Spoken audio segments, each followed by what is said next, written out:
If we had a time machine and used it to travel back in time to, let's say, about 2 months ago, and then we conducted a poll on who is Carolyn Ellison, I am pretty certain that most people, whoever you asked, would have no idea of who you were talking about. Unless you restricted the poll to people related to the crypto industry, nobody would have been able to tell you practically anything about this person.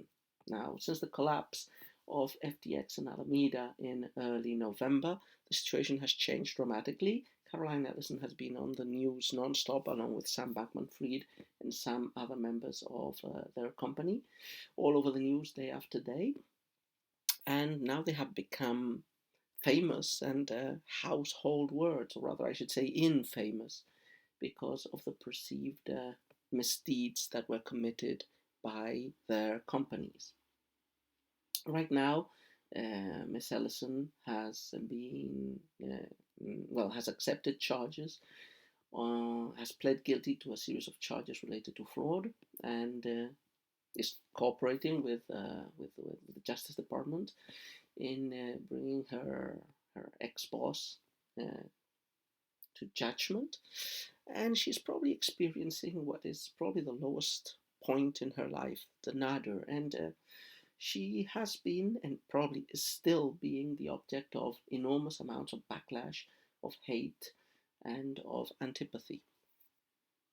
Now I know I'm not going to make any friends with the video I am making, but I feel that some of the backlash and some of the reactions about her persona haven't been completely fair and justified. And that is what I'm going to talk to you briefly in this video. And again, as I said, this video is not going to make me any friends. I expect hordes of trolls to make comments and to tear it apart bit by bit. But honestly, what I'm saying is what I believe is correct, and I really don't give a damn if other people agree or disagree. So a couple of initial considerations. Let me explain what this video is about and what this video is not about. So as I said, this is going to be controversial. Miss Ellison has just pleaded on Monday guilty of a series of criminal fraud charges. So this video is not going to try to defend that Miss Ellison is innocent of the crimes that she has herself admitted. And that's not open to discussion. She is definitely guilty. Determining what the consequences of her crimes and of this guilt charge will be is not the subject of a mob, of a lynch mob, or of the vast majority of the people. This is a subject for the courts of law to decide, and they will do it. And definitely this person is going to face, she's facing the music, and she's going to face unpleasant consequences for her acts. What she shouldn't have to experience is a popular lynching or the trial of the masses, or at least beyond the fact that she is now publicly recognized as a person who committed fraud.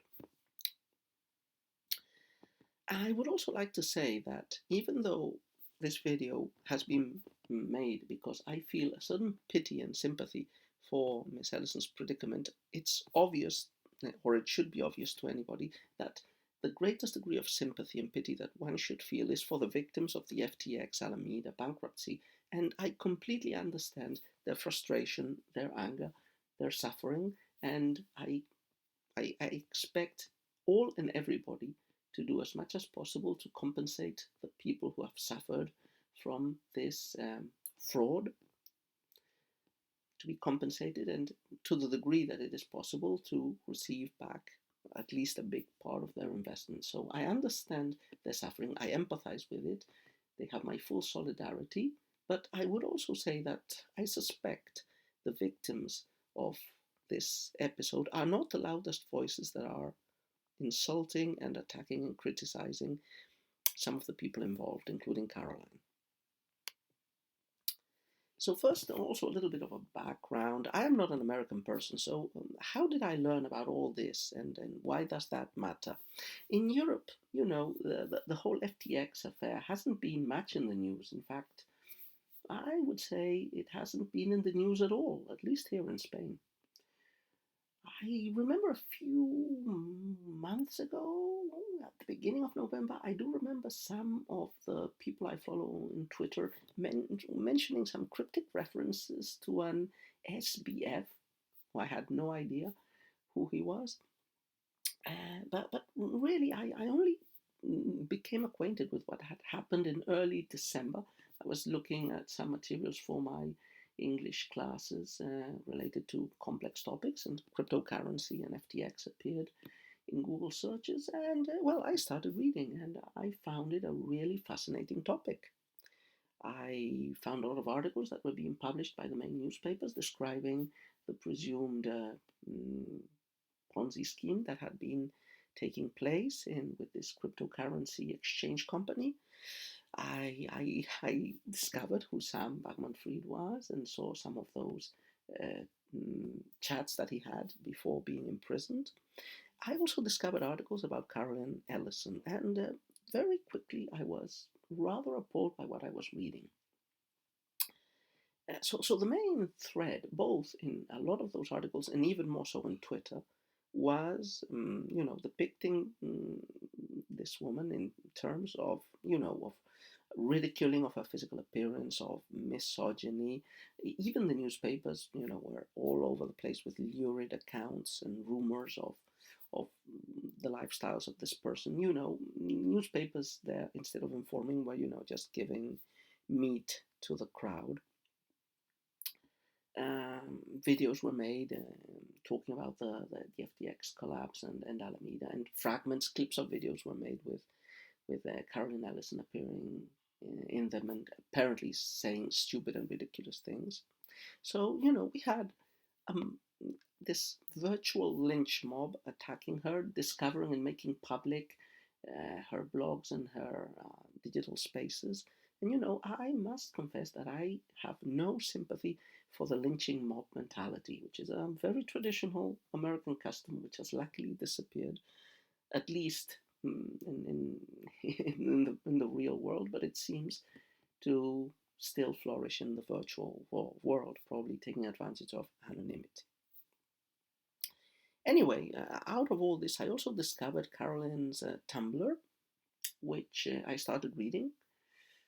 And in the last week, 2 weeks, I've managed to read all of the entries, and I was again rather shocked at the misrepresentations that have been done of the contexts of her blog, always making the worst and the most negative possible readings of it.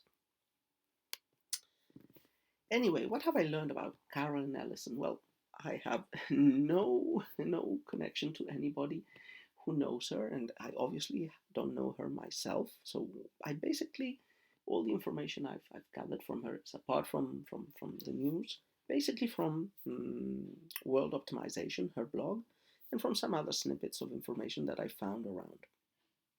I would say the blog is a very good window into her thoughts, and as much as words can be trusted, I believe the words of her blog can be reasonably trusted.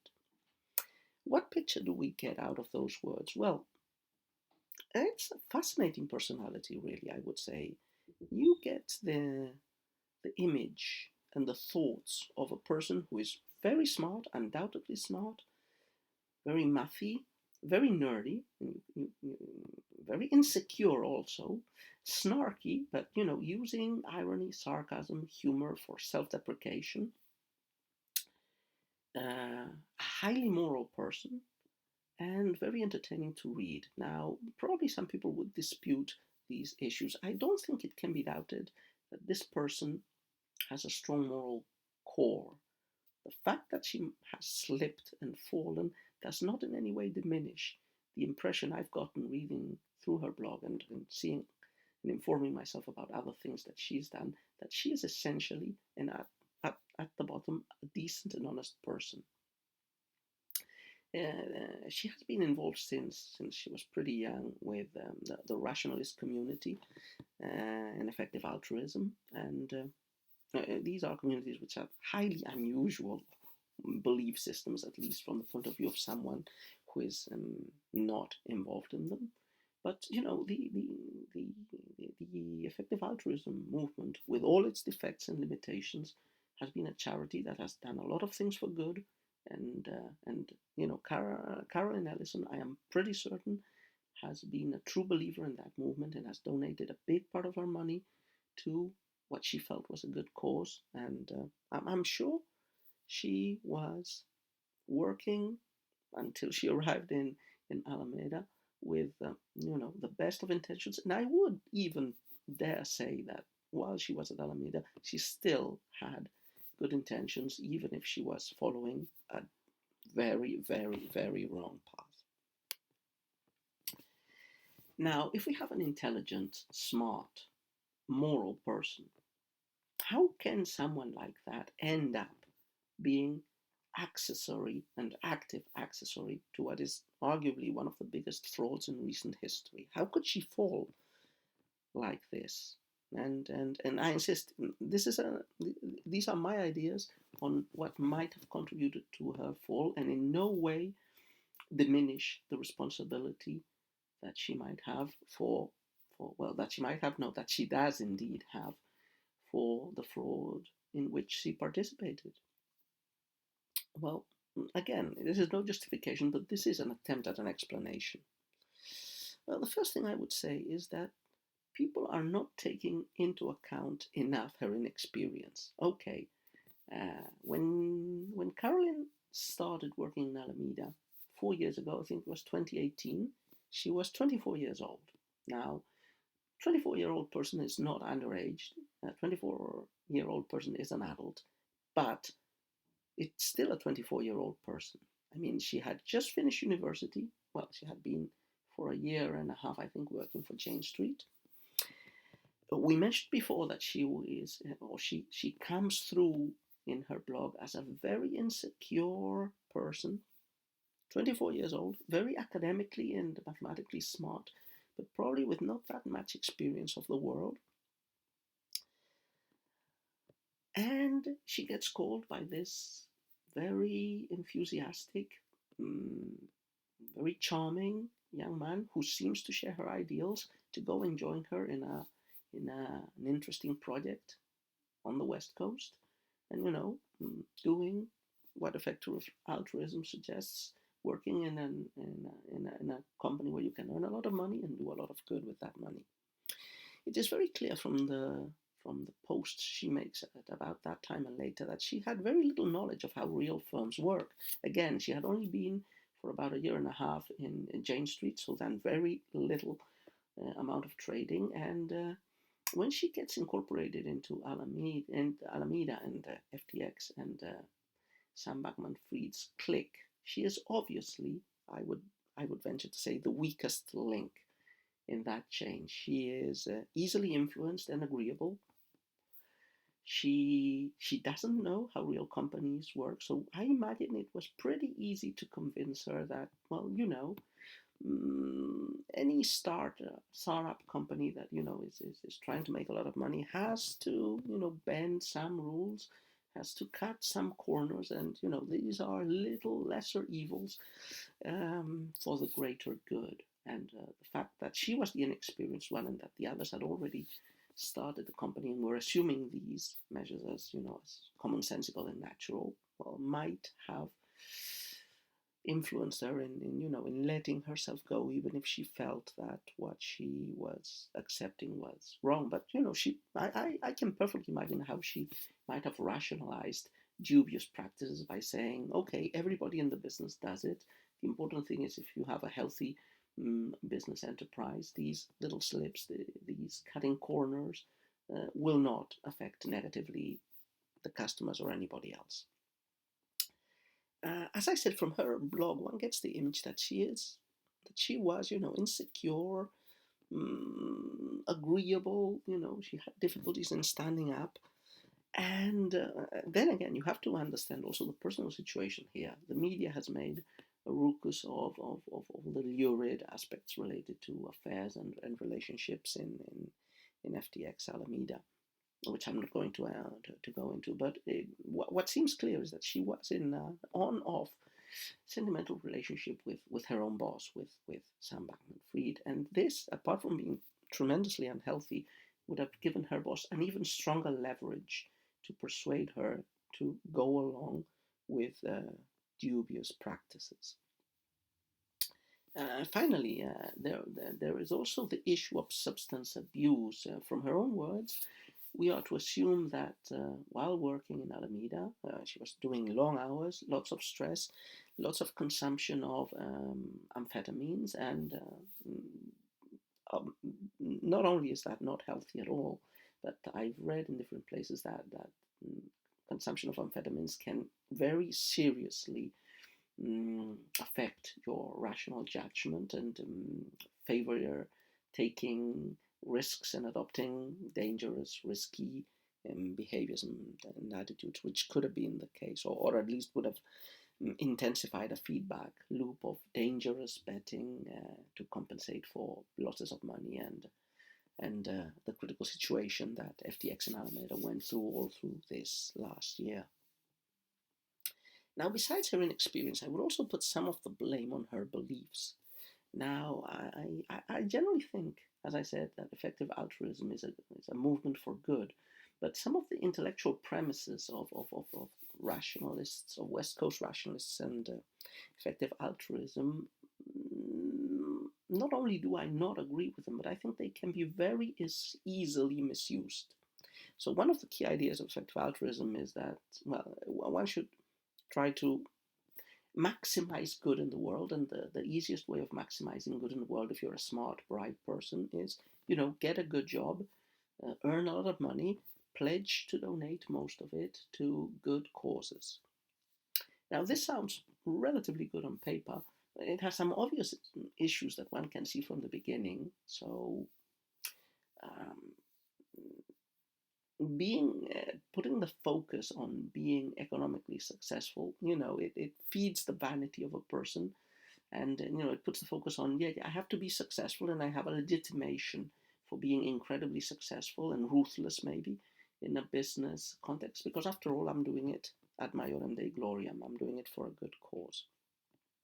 Also, one issue with these communities is that they have a consequentialist, utilitarian view of the world. And this is, from the point of view of morals, for me, very, very, very slippery and dangerous. The idea that the only thing that matters are the consequences of your acts, and that if you want to maximize the good, maximizing it effectively is, it's the end in itself that practically justifies any means to attain it. Well, you're walking a very slippery path where it's very easy to end up with a philosophy of ends justifying means, and anything is allowed. So this is a framework that does not necessarily have to lead to people cutting corners and temporarily doing bad things for the final good cause, but it does not present, in my opinion, a morally strong intellectual bulwark against such a behavior. And again,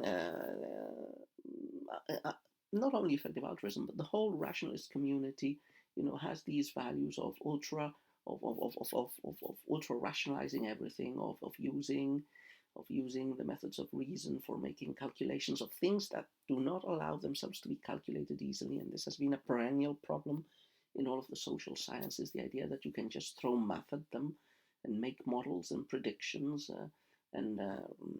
but this doesn't work most of the time. Most of the predictions are arbitrary and ineffective, and sometimes the worst aspect of these intellectual systems of rationalization is just a rationalization of making very bad, risky choices and gambling away money. And I think that was part of what happened to Carolyn and to Alameda, and perhaps also to Bankman-Fried. Okay, to conclude, so as I said before, Carolyn Ellison will be judged by a court. Well, she has pleaded guilty. She will be sentenced more than judged. And, I can see that the future is not looking extremely brightly for her. She's going to be a felon, and she's going to suffer the consequences. She's probably going to do jail time. We don't know how much, but it wouldn't be unreasonable to believe that she might have to spend, at the very least, maybe 3, 4, 5 years in a prison. She won't be able to go back to her job. She's probably going to lose all her assets, all her money, and all her properties. And even beyond all these harsh economic situations, deserved probably, but harsh nonetheless, she is going to suffer non-legal consequences as well. I mean, she's going to become a pariah, and she's going to be stigmatized. The community in which she was a proud member is probably going to ostracize her completely. Most of her friends, or many of her friends, are going to abandon her. So, the consequences of her acts are going to follow her. She is going to be punished legally and extra legally, and pretty harshly. So, whatever errors she's done, whatever damage she's done, which she is trying to undo right now, perhaps a bit too late, but whatever damage she's done, she's going to pay for it. So, make no mistakes. And it's sad to see a person like this who had a lot of promise, very intelligent, very smart, and I insist, I think morally good at her core. It's sad to see her come into a situation like this. So right now she is a latter-day Hester Prynne. She is, like the scarlet letter is being branded upon her, and she's going to suffer the consequences for this. So making fun of her, laughing at her, making jokes about her physical appearance, I think those things are mean and vile and stupid, and she doesn't need more punishment than she will get. And don't worry, she is getting more punishment than you can imagine. It's always easy to see things from afar and to make fun of the ones who have fallen. I think this woman has a potential to do good and to undo much of the evil that she has done. And when she says, like she said in her deposition, that she is deeply sorry for what she has done, and that she's going to try to undo as much as possible of the damage, and to help the people who have been scammed in FTX and Alameda. I believe she means it, and I personally give her the benefit of the doubt. And call me a fool if I am mistaken. I am mistaken, but I think we should be charitable to this person and give her a chance to redeem herself. And that will be all.